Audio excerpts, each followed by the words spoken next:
Hey everyone, it's time for Twitter Scope, and I'm at Descartes on socials, and it is Twitter Scope episode 107.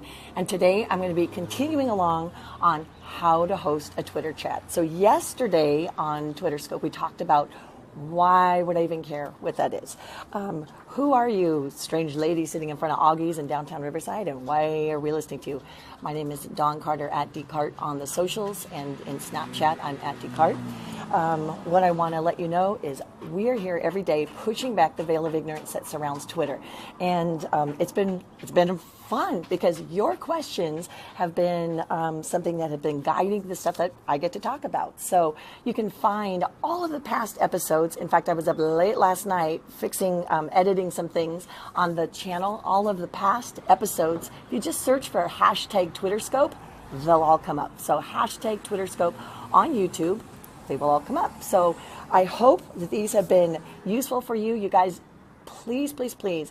Every single day I'm giving these quick tips, but the content and what I talk about comes from you guys. So if you have questions or you have things that you've wondered about how to use Twitter to connect with your tribe, with prospects, go ahead and just throw those questions my way. Put them here down below on Facebook. If you're watching this on the YouTube replay, go ahead and leave a comment, or the best way, use the hashtag TwitterScope and just send them to me on Twitter. So real quick, what we're going to talk about today is, so Dawn, yes, we've gone over why my business or my brand could use the benefits of bringing value to my tribe every week by hosting a Twitter chat.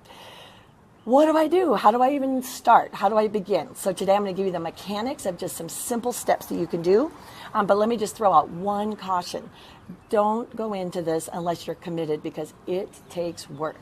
There will be times it's literally like hosting a dinner party every week, and sometimes no one comes, sometimes 2 or 3 people come. Stay with it. Stay connected. It takes a while to grow a tribe. It also takes a while for the word to get out, but stick with it because it's very, very worth it. So let's talk a little bit about prep. What do you do before you even start? Number one, the best way, one of the biggest questions people ask me is, Donna, I don't even know what to talk about. Why would I host a dinner party when I don't even know what to talk about? Best place to start with that is look at the most frequently asked questions that your customers, your prospects ask you. Solve some problem that they have. Or if you are in the fitness space, maybe it's helping people overcome their own inertia, or whether it's people need encouragement. Whatever that issue is, literally look through and almost just make a list of like what your 10 most frequently asked questions or most frequently common problems are for your prospects, and just start writing those out and why you think you have some kind of expertise that can help solve that. So number one is you want to answer questions that your audience has, or solve some problem in a regular way. Number two, the other thing you want to do, hey Audrey, thanks for joining me. Number two, so you want to answer questions that your audience has. Number two, you want to promote via all your channels. And this is sometimes something we overlook. You are hosting a chat each week on Twitter, but don't forget that you've got Facebook friends that may want to hop on there. So go ahead and post that. Make a nice, announcement card and post it on Instagram. Let people know, hey, you know what, guys? I'm starting this new thing and I want to invite you. If you have an email list, send out emails. I can't tell you how many Facebook direct messages I've sent to people. Just let people know, just spread the word, because again, if you think of it this way, I'm not bothering people, I'm providing some value if you've done your research. So if you actually have researched your audience and you know you're providing value, then go ahead and let people know. It's like, I would never apologize for inviting someone to a party or giving somebody a gift. And that's really, if you've done your homework, that's what you're doing. So number one is answer a question that your audience has. Number two, promote via all your channels. 3, post your topic beforehand. This is really important because people don't want to show up without knowing what it is that you're going to be talking about. I started a Twitter chat in June of this year for the company I used to work for, and it was, I learned a ton. There are people that have been doing chats a lot longer, for years. Study those. Go participate in a couple of the cool chats like Brand Chat, or there are just some very, very good ones that have been going along for years. So learn from the people that host chats before you ever jump in and try to do one yourself.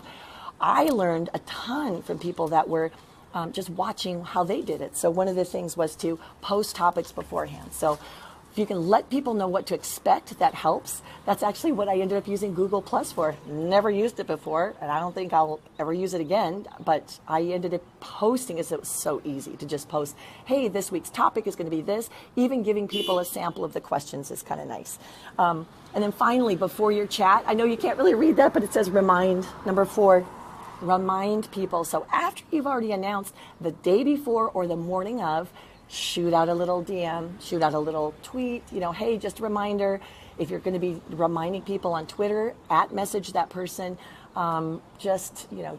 These are the kinds of things that you need to, it takes time. So don't dive into this unless you're committed, because this is not an easy fix. No one ever said growing a tribe is easy. So that's what you do beforehand. That's what you do before a Twitter chat. So the day of your chat comes about, what do? You hop onto your computer, you hop onto your phone, however you're hosting. I think a computer would probably be easier because you're going to be typing a lot. Number 1 is you have your maybe 3 to 5 questions already prepared. Typically a Twitter chat takes about an hour.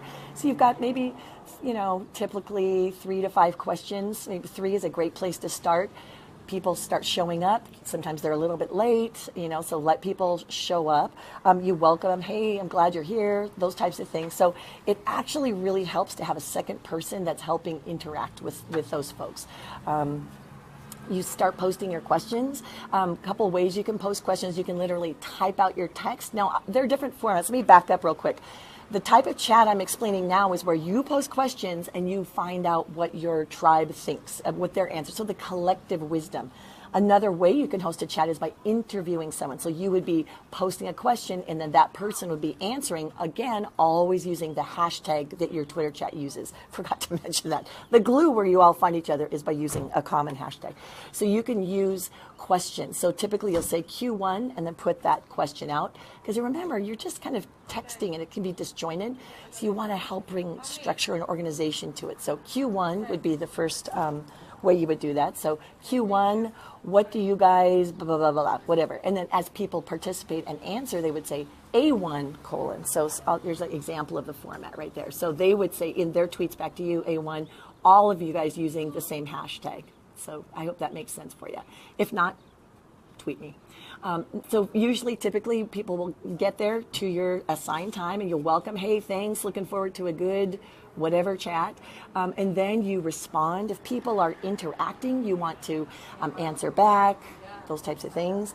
Don't be afraid if no one answers immediately, because remember, this is a conversation that you're doing texting across.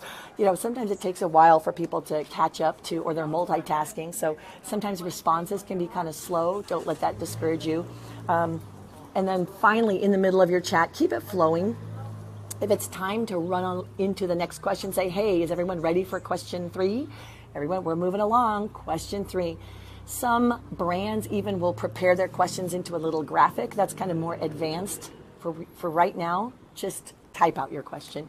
But if you make the question a graphic, then you just kind of post that. And then as people answer, then that's just a way that they can, if you're participating in the Twitter chat like that, then if I'm a participant, I see that question and then I would quote that, put my answer at the top and say A2, and then attached to my answer would be that quote. So right now, just go ahead and just answer back. So you, the hosts, you dish out those Qs and the participants dish out the A's. And again, that's a way to keep track. It's a clunky way, I'm telling you.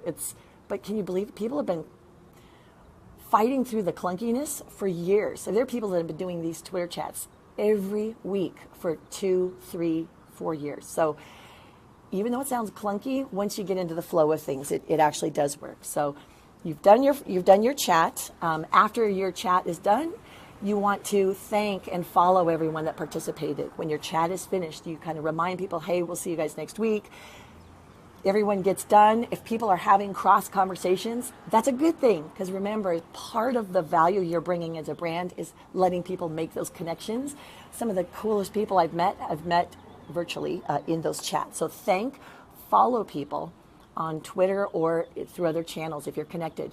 Number 2, another good way is to use the Twitter list function in Twitter and just add them so that you can basically come up and go into Twitter and let's just say make a list, put participants of my weekly chat or whatever, or Twitter chat rock stars, whatever you want to call it.